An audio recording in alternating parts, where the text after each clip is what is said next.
Hello friends, welcome to Voice Winner. बच्चों, आज हम पढ़ेंगे मल्हार की पाठ्य पुस्तक में पाठ 8।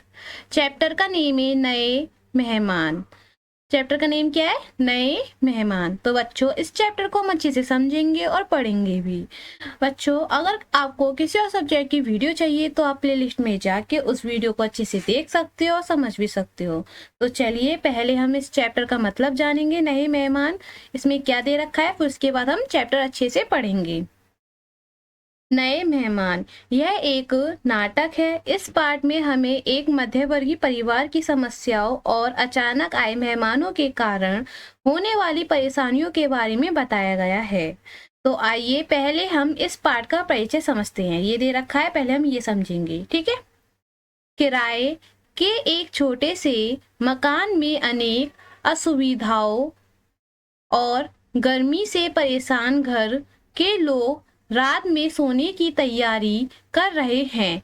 तभी अचानक दो ऐसे मेहमान आ जाते हैं जिन्हें घर का कोई व्यक्ति नहीं जानता है। मान न मान मैं तेरा मेहमान वाली स्थिति हो जाती है। संकोचवश उनकी खातिरदारी में जुटा एक आधुनिक शहरी मध्यवर्गीय परिवार किन परेशानियों से जूझता है, हम इसका जीवंत चित्रण उदय शंकर भट्ट के नए मेहमान एकांकी में देख सकते हैं।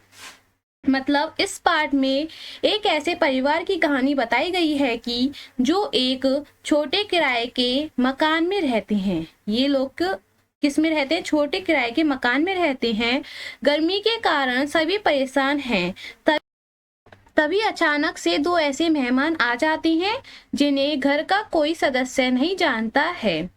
भारतीय संस्कृति के अनुसार मेहमानों का सम्मान किया जाता है, इसलिए परिवार उनकी सेवा में लग जाता है। इस कारण परिवार को कई परेशानियों का सामना करना पड़ता है। तो अब हम पढ़ेंगे पात्र परिचय, जानेंगे इसमें कौन कौन है।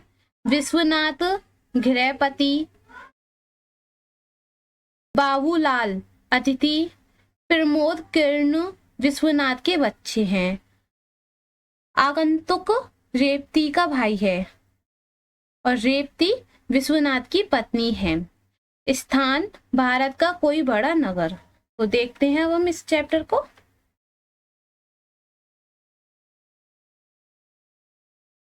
गर्मी की ऋतु, रात के 8 बजे का समय। कमरे के पूर्व की ओर 2 दरवाजे, दक्षिण का द्वार बाहर आने जाने के लिए, पश्चिम का द्वार भीतर खुलता है।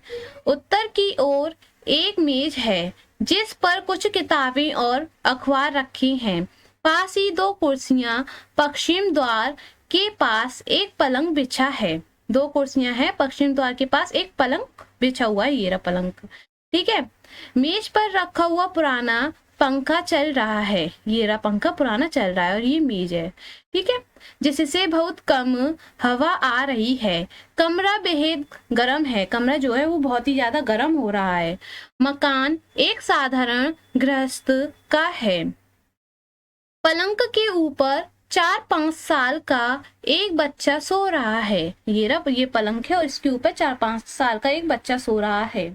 पंखे की हवा केवल उस बच्चे को लग रही है, फिर भी वह पसीने से तर है, इसलिए वह कभी कभी बेचैन हो उठता है, फिर सो जाता है।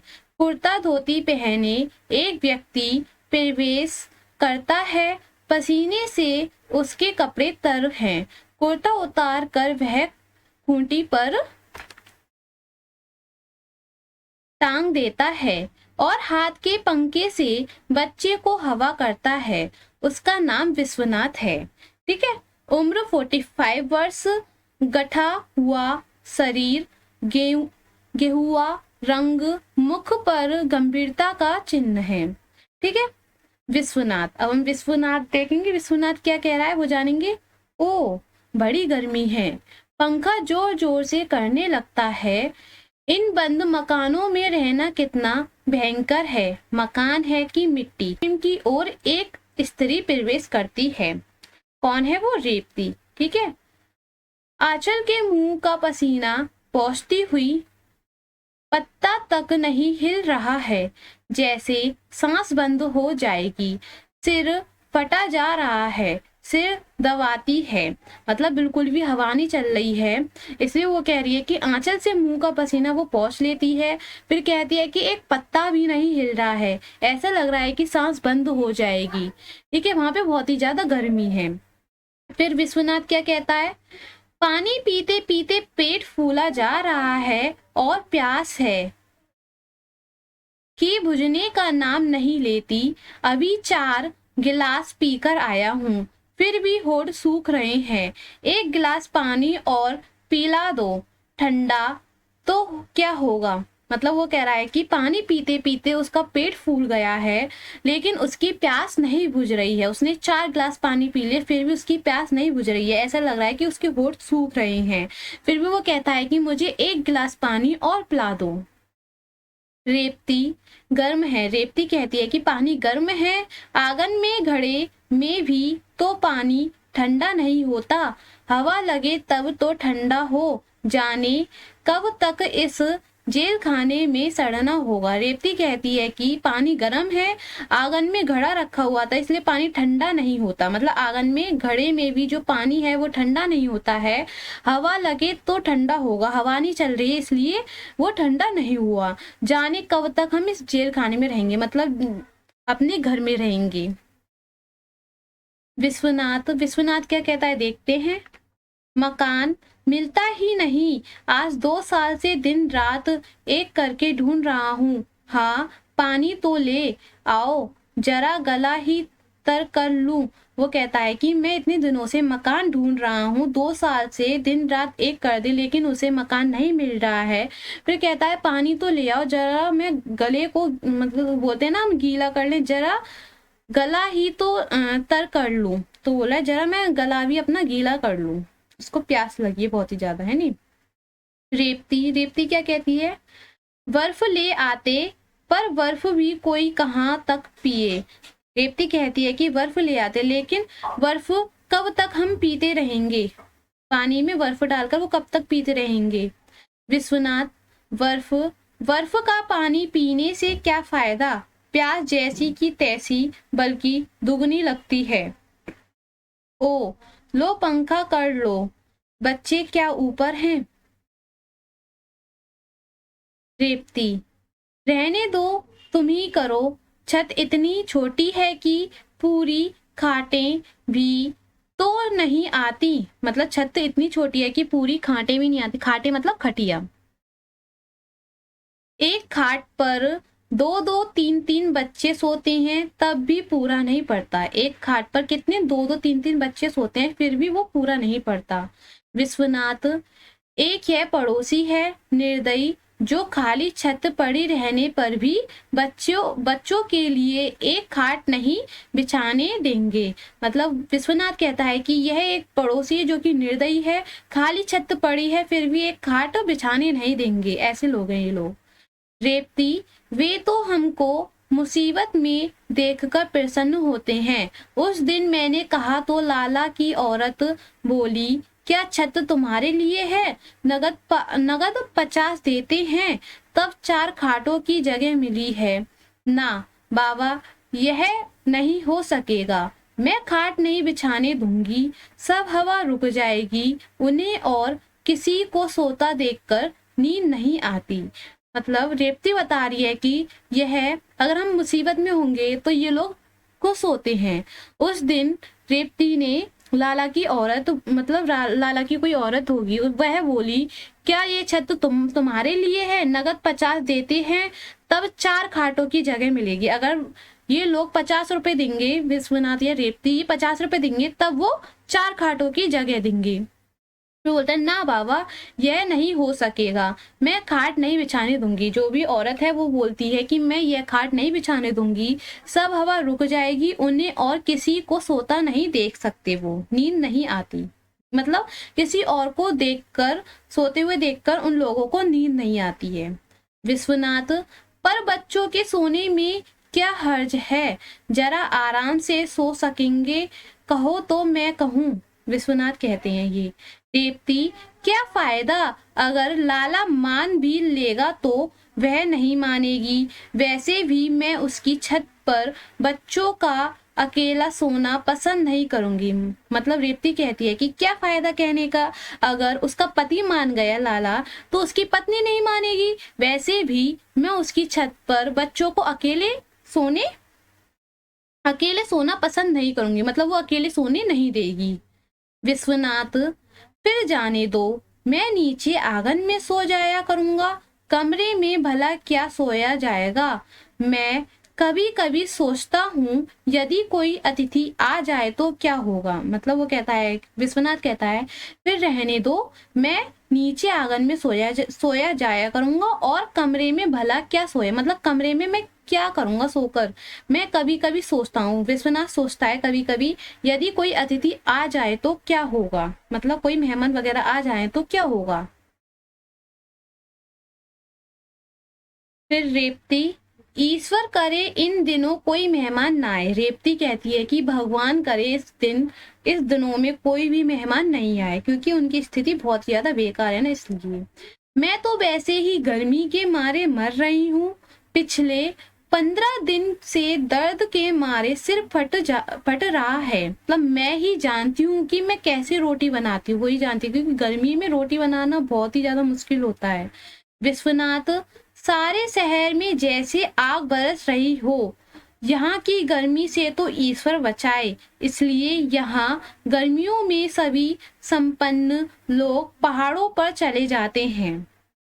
रेवती, चले जाते होंगे, गरीबों की तो मौत है। मतलब सब लोग चले जाते होंगे लेकिन गरीब लोग नहीं जाते, उनके लिए तो मौत है। विश्वनाथ, सॉरी ये रह गया। रेवती जाती है, बच्चा गर्मी से घबरा उठता है, विश्वनाथ जोर जोर से पंखा करता है। रेवती चली जाती है, बच्चा होता है वो गर्मी से घबरा जाता है, फिर विश्वनाथ जोर जोर से पंखे से हवा करता है उस बच्चे के लिए।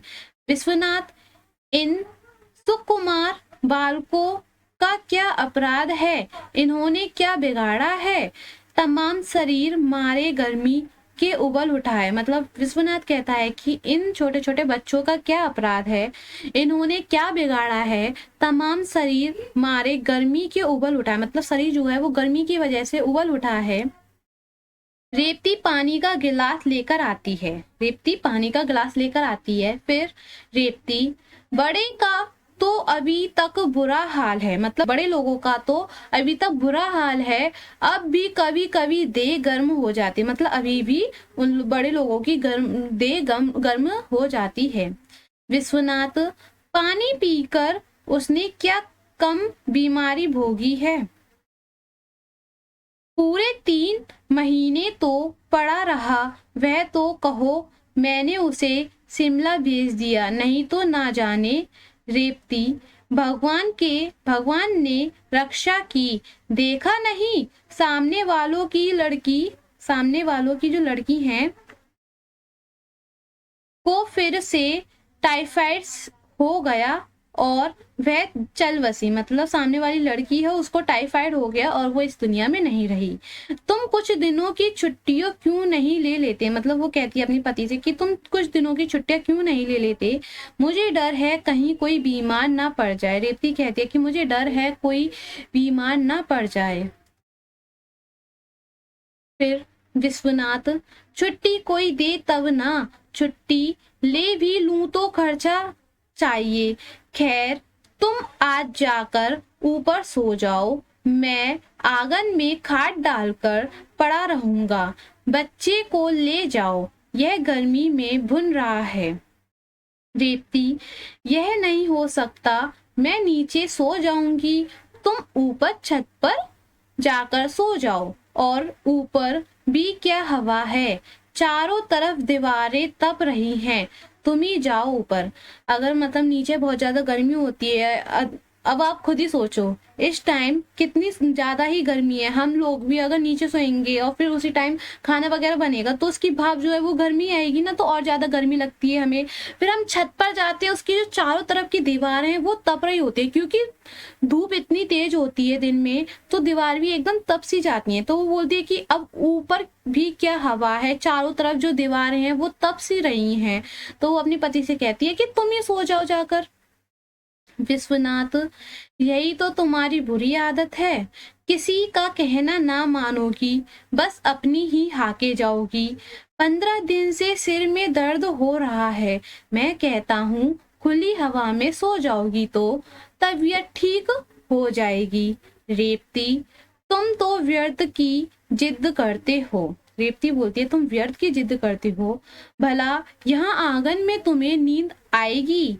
बंद मकान, हवा कहाँ, हवा का नाम नहीं। रात भर नींद ना आएगी, सवेरे काम पर जाना है, जाओ, मेरा क्या है, पड़ी रहूंगी। वो अपने पति से कहती है कि आंगन में तुम्हें नींद आ जाएगी, बंद कमरा है, हवा बिल्कुल भी नहीं चल रही है, रात भर नींद नहीं आएगी तुमको, तो इसलिए तुम्हें सवेरे काम पर भी जाना है, इसलिए तुम जाओ ऊपर सो जाओ, मेरा क्या है, मैं यहाँ पर पड़ी रहूंगी। रेवती बोलती है। फिर विश्वनाथ क्या कहता है देखते हैं। नहीं, यह नहीं हो सकता, आज तो तुम्हें ऊपर सोना पड़ेगा, वैसे भी मुझे कुछ काम करना है। विश्वनाथ कहता है कि ऐसा हो ही नहीं सकता, आज तुम ऊपर ही सोओगी, वैसे भी मुझे कुछ काम करना है। रेवती कहती है, ऐसी गर्मी में क्या काम करोगे, तुम्हें भी ना जाने क्या धुन सवार हो जाती है, जाओ सो जाओ, मैं आंगन में खाट पर इसे लेकर जैसे तैसे रात काट लूंगी, जाओ। विश्वनाथ, अच्छा तुम जानो, मैं तो तुम्हारी भलाई के लिए कह रहा था, मैं ही ऊपर जाता हूँ। बाहर से कोई दरवाजा खटखटाता है। रेवती पूछती है, कौन होगा? रेवती कहती है विश्वनाथ से, कौन होगा? विश्वनाथ, ना जाने, देखता हूँ। रेवती, हे भगवान, कोई मुसीबत ना आए। बच्चों को पंखा करती है, बच्चा गर्मी के मारे उठ बैठता है, पानी मांगता है, वह बच्चे को पानी पिलाती है, पंखा करती है। इसी समय 2 व्यक्तियों के साथ विश्वनाथ प्रवेश करता है। रेवती बच्चे को लेकर आंगन में चली जाती है। आगंतुक एक साधारण बिस्तर तथा एक संदूक लेकर कमरे में प्रवेश करते हैं। विश्वनाथ भी पीछे पीछे आता है। कमीजों के ऊपर सिर पर सफेद पगड़ियां, बड़े की अवस्था 35 और छोटे की 24 है। बड़े की मूछें मुंह को घेरे हुए, माथे पर सलवट, छोटे की अधकटी मूछें, लंबा मुख, दोनों मैली धोतियां पहने हैं। बड़े का नाम बाबूलाल है। इस हवड़ तवड़ में दोनों बच्चे ऊपर से उतरकर आते हैं और दरवाजे के पास खड़े होकर आगंतुकों को देखते हैं। विश्वनाथ बड़े लड़के से, प्रमोद, जरा कुर्सी इधर खिसका दो। दूसरे अतिथि से, आप इधर खाट पर आ जाइए। जरा पंखा तेज कर देना किरण।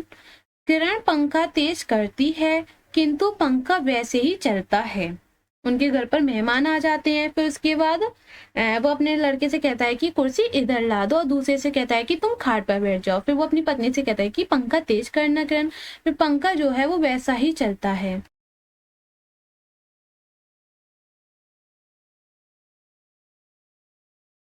पहुंचकर उसी से हवा करता हुआ, बड़ी गर्मी है, क्या कहें।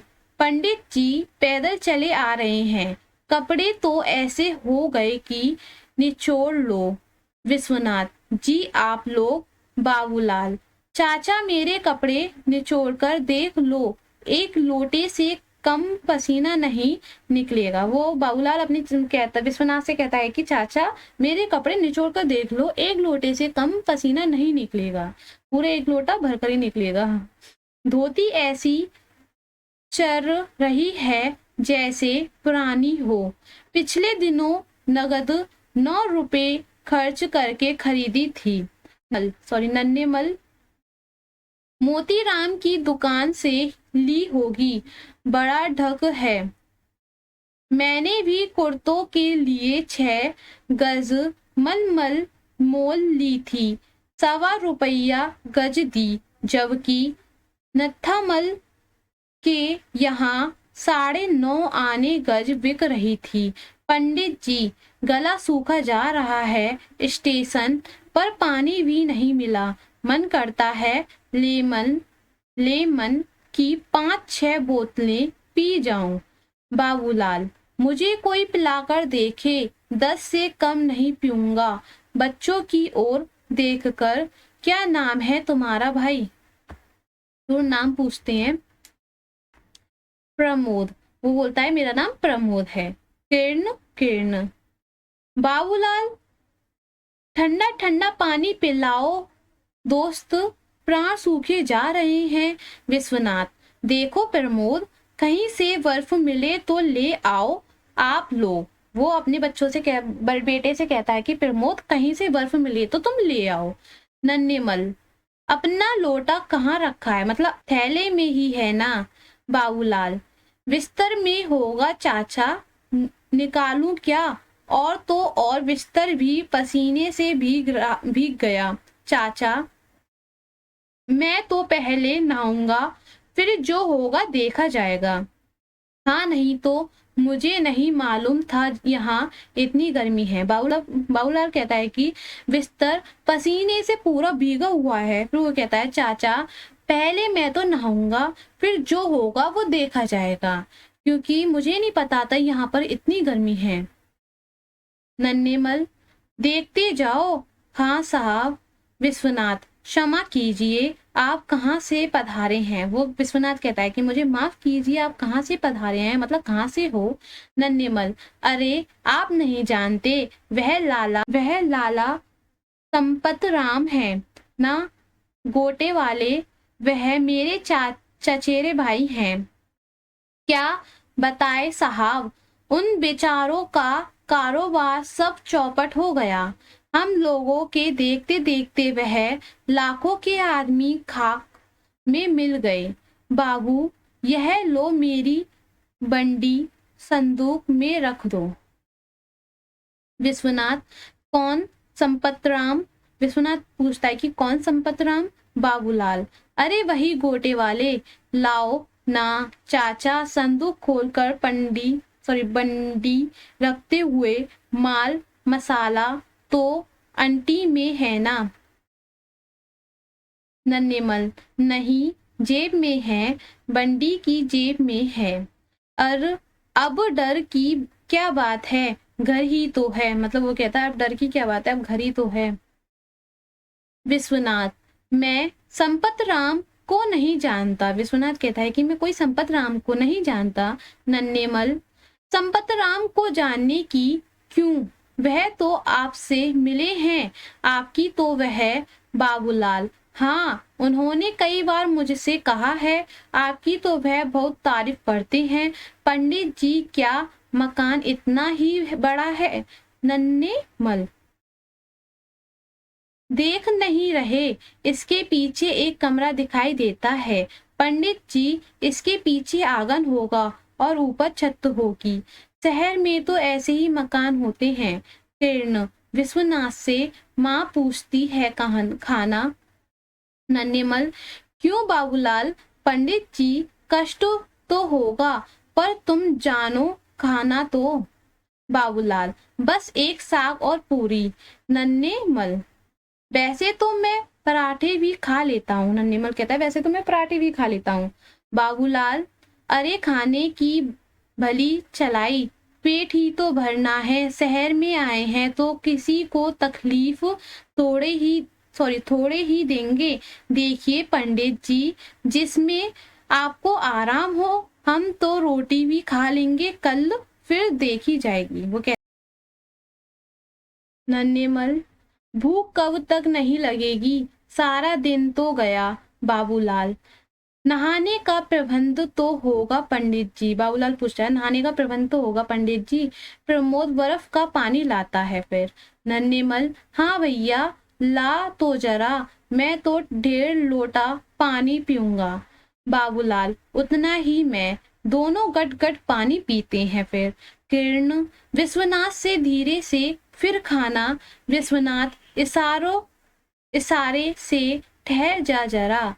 नन्हेमल, पानी पीकर अब जान में जान आई। सचमुच गर्मी में पानी ही तो जान है। बाबूलाल, पानी भी खूब ठंडा है। वाह भैया, खुश रहो। नन्हेमल, कितने सीधे लड़के हैं।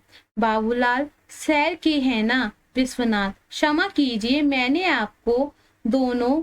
अरे पंडित जी, आप कैसी बातें करते हैं, हम तो आपके पास के हैं। विश्वनाथ, आप कहाँ से आए हैं। नन्हेमल, बिजनौर से।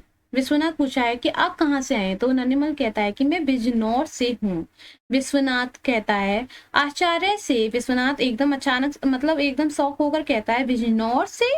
बिजनौर में तो मैं बिजनौर गया हूँ, किंतु। नन्हेमल, मैं जरा नहाना चाहता हूँ। बाबूलाल कहता है, मैं भी स्नान करूंगा। विश्वनाथ कहता है, फिर पानी तो नल में शायद ही हो, फिर भी देख लो। प्रमोद, इन्हें नीचे नल पर ले जाओ। बाबूलाल, तब तक खाना भी तैयार हो जाएगा। दोनों बाहर निकल जाते हैं और रेवती का प्रवेश होता है फिर वहां पे। रेवती, ये लोग कौन हैं, जान पहचान के तो मालूम नहीं पड़ते। विश्वनाथ, ना जाने कौन है। रेवती पूछती कि ये कौन है। विश्वनाथ कहता है, पता नहीं ये कौन है। रेवती, पूछ लो ना। रेवती कहती है कि पूछ लो ना, ये कौन है। विश्वनाथ, क्या पूछ लूं, 2-3 बार पूछा, ठीक ठीक उत्तर ही नहीं देते। रेवती, मेरा तो दर्द के मारे सिर फटा जा रहा है। इधर पिछली शिकायत फिर बढ़ती जा रही है। पहले सोते सोते हाथ पैर सुन्न हो जाते थे, अब बैठे बैठे हो जाते हैं। विश्वनाथ कहता है, क्या बताऊं, जीवन में तुम्हें कोई सुख ना दे सका, नौकर भी नहीं टिकता है। रेवती कहती है, पानी जो 3 मंजिल पर चढ़ाना पड़ता है, इसलिए भाग जाता है। और गर्मी क्या कम है, किसी को क्या जरूरत पड़ी है जो गर्मी में भुने। यह तो हमारा ही भाग्य है कि चने की तरह बाढ़ में भुनते रहते हैं। विश्वनाथ, क्या किया जाए। विश्वनाथ कहता है, क्या किया जाए ऐसे में।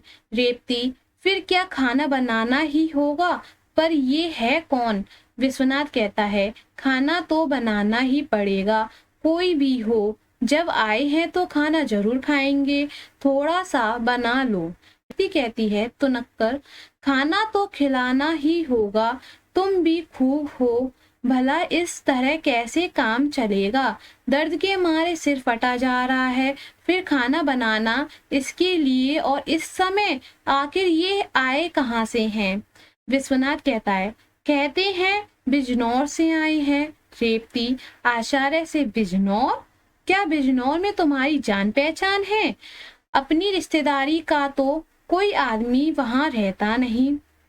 फिर विश्वनाथ कहता है, बहुत दिन हुए, एक बार काम से बिजनौर गया था, पर तब से अब तो 20 साल हो गए हैं। रेवती कहती है, सोच लो, शायद वहां कोई साहित्यिक मित्र हो, उसी ने इन्हें भेजा हो। विश्वनाथ, ध्यान तो नहीं आता, फिर भी कदाचित कोई मुझे जानता हो और उसी ने भेजा हो। किसी संपत राम का नाम बता रहे थे, मैं जानता भी नहीं। रेवती, बड़ी मुश्किल है, मैं खाना नहीं बनाऊंगी। पहले आत्मा फिर परमात्मा, जब शरीर ही ठीक नहीं रहता तो फिर और क्या करूं? विश्वनाथ कहता है, क्या कहेंगे कि रात भर भूखा मारा, बाजार से कुछ मंगा दो ना। रेवती कहती है, बाजार से क्या मुफ्त में आ जाएगा? 3-4 रुपए से कम से क्या इनका पेट भरेगा? पहले तुम पूछ लो, मैं बाद में खाना बनाऊंगी। बाबूलाल का प्रवेश, रेवती का दूसरी ओर से जाना। बाबूलाल, तबीयत अब शांत हुई है, फिर भी पसीने से नहा गया हूँ। ना जाने पंडित जी आप यहाँ कैसे रहते हैं, पंखा करता है। विश्वनाथ कहता है, 8-9 लाख आदमी इस शहर में रहते हैं और उनमें से 6-7 लाख आदमी इसी तरह के मकानों में रहते हैं। ऊपर छत पर शोर मचता है। क्या बात है, कैसा झगड़ा है प्रमोद? प्रमोद कहता है, आकर उन्होंने दूसरी छत पर हाथ धो लिए, पानी फैल गया, इसलिए वह पड़ोस की स्त्री चिल्ला रही है। मैंने कहा सवेरे साफ कर देंगे, इन्हें मालूम नहीं था। विश्वनाथ कहता है, तुमने क्यों नहीं बताया कि हाथ दूसरी जगह धो? प्रमोद कहता है, मैं पानी पीने चला गया था, वहां ऊषा रोने लगी, उसे चुप कराया, पानी पिलाया और पंखा झलता रहा। विश्वनाथ, चलो कोई बात नहीं, उनसे कह दो कि सवेरे साफ करा देंगे। नेपथ्य में, अरे बाबू, मेरी धोती दे देना, मैं भी नहा लूं। बाबूलाल, लाया चाचा जाता है। पड़ोसी का तेजी से प्रवेश। पड़ोसी, देखिए साहब, मेहमान आपके होंगे, मेरे नहीं। मैं यह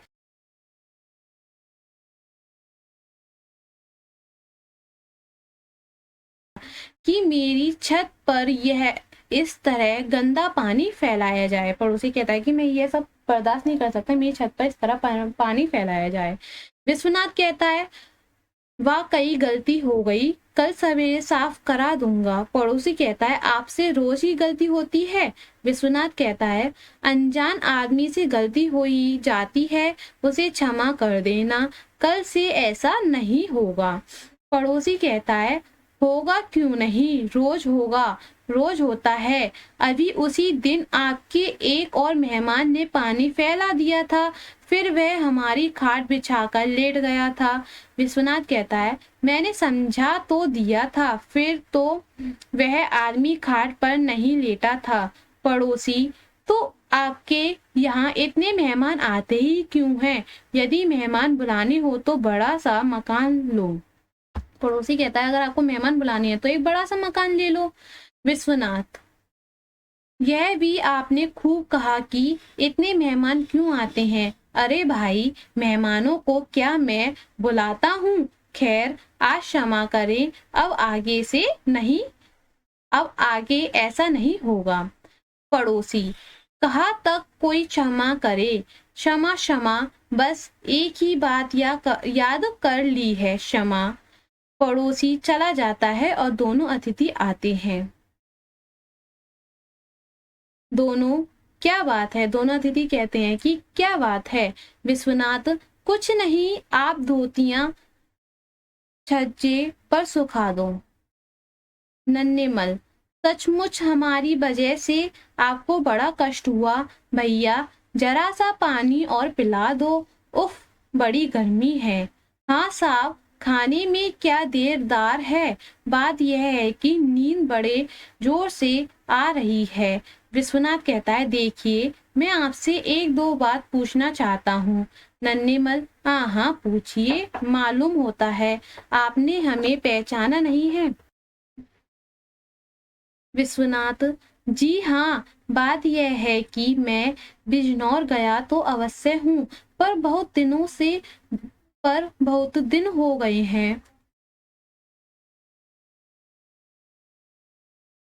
नन्हेमल, तो क्या हर्ज है, कभी कभी ऐसा भी हो जाता है।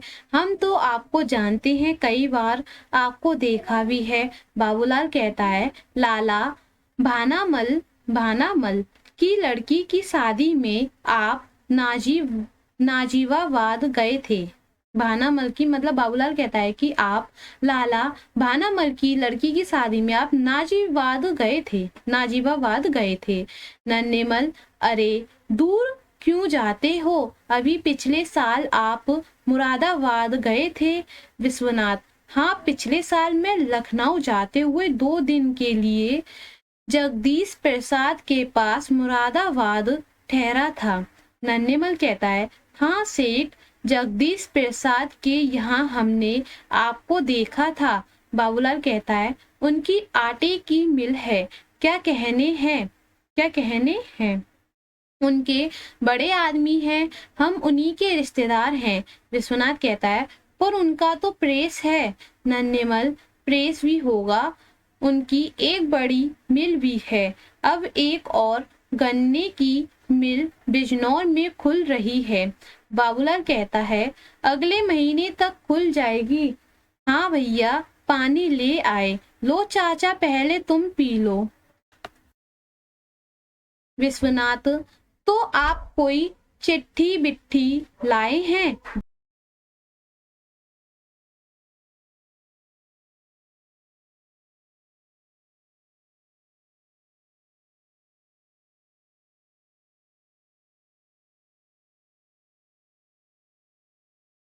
विमल, संतप राम ने कहा था कि स्टेशन से उतरकर सीधे रेलवे रोड चले जाना, वहाँ कृष्णा गली में वह रहते हैं। विश्वनाथ, खींचकर जिसके यहाँ आपको जाना है उसका नाम भी तो बताया होगा। बाबूलाल, क्या नाम था चाचा? नन्हेमल, नाम तो याद नहीं आता, जरा ठहरिए सोच लूं। बाबूलाल कहता है, अरे चाचा, कविराज या कवि बताया था, मैं उस समय नहीं था, सामान लेने घर गया था, तुम्ही ने रेल में बताया था। नन्हेमल, हाँ साहब, कविराज बताया था। आप तो बेकार शक में पड़े हैं, हम कोई चोर थोड़े ही हैं। बाबूलाल, चोर छिपे थोड़े ही रहते हैं, पंडित जी क्या बताएं, हमारे घर चलकर देख ले तो पता लगेगा कि हम भी। विश्वनाथ, लेकिन मैं कविराज तो नहीं हूँ। दोनों चिल्लाकर, तो कवि ही बताया होगा साहब। नन्हेमल कहता है, हमें याद नहीं आ रहा, हमें तो जो पता दिया था उसी के सहारे आ गए, नीचे आवाज लगाई और आप मिल गए, ऊपर चढ़ आए। पहले हमने सोचा होटल या धर्मशाला में ठहर जाएं, फिर सोचा घर के ही तो हैं, चलो घर ही चले। विश्वनाथ कहता है, जिनके यहाँ आपको जाना था, हम काम क्या करते हैं, वह काम क्या करते हैं? नन्हेमल, काम बताया था बाबू। बाबूलाल, मेरे सामने तो कोई बात ही नहीं हुई, मैं तो सामान लेने चला गया था। आप तो पंडित जी शायद वैद्य हैं। नन्हेमल कहता है, हाँ याद आया, बताया था वैद्य हैं। विश्वनाथ कहता है, पर मैं तो वैद्य नहीं हूँ।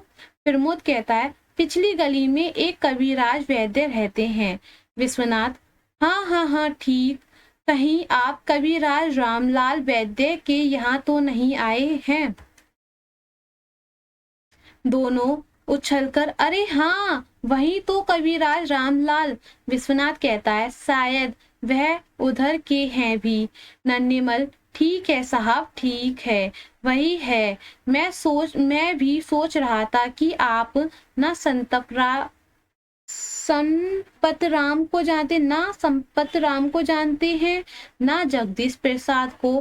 प्रमोद से कहा है उन कविराज का घर।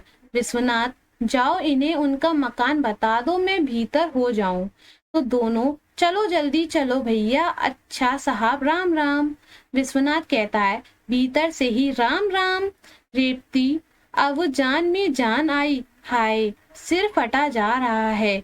नीचे से आवाज आती है, नेपथ्य में भले आदमी ना जाने कहाँ मकान लिया है, ढूंढते ढूंढते आधी रात हो गई।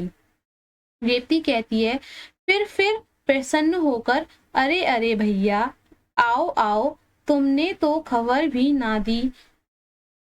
आगंतुक रेवती दोनों मिलते हैं। विश्वनाथ से पिछले 4 घंटे से बराबर मकान खोज रहा हूँ, क्या मेरा तार नहीं मिला?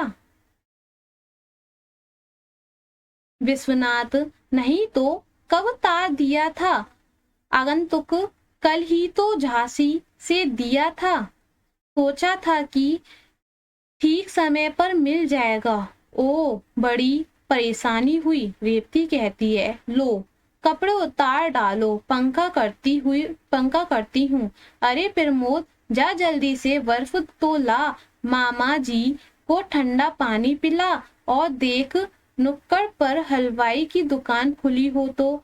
आगंतुक, भाई बहुत बड़ा शहर है, वह तो कहो, मैं भी ढूंढ कर ही रहा, नहीं तो ना जाने कहाँ होटल या धर्मशाला में रहना पड़ता।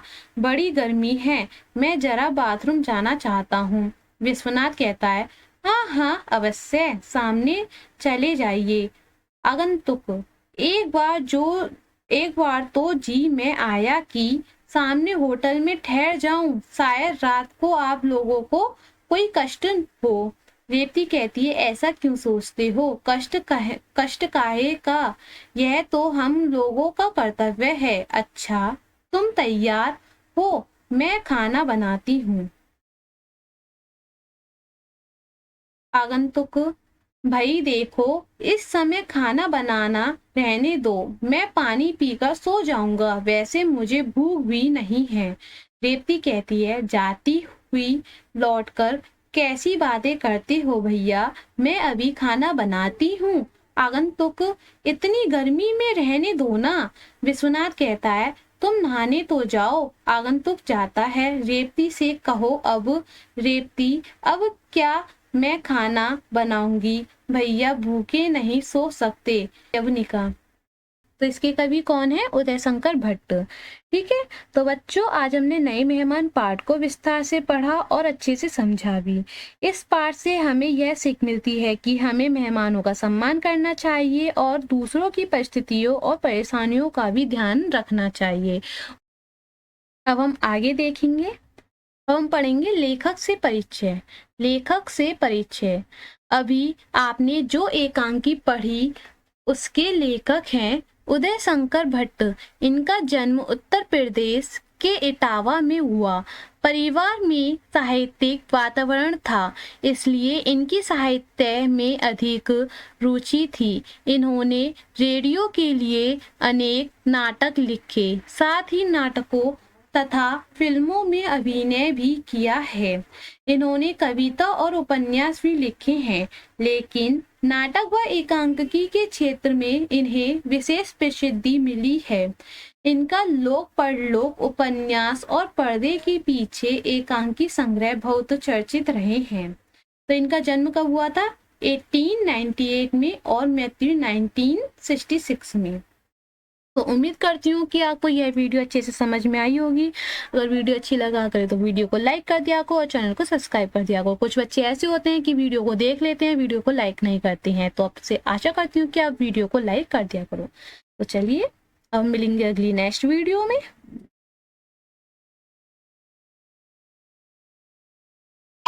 अगर वीडियो अच्छी लगे तो वीडियो को लाइक कर देना, चैनल को सब्सक्राइब कर देना और अपने दोस्तों के साथ शेयर करना मत भूलना। तब तक के लिए बाय बाय।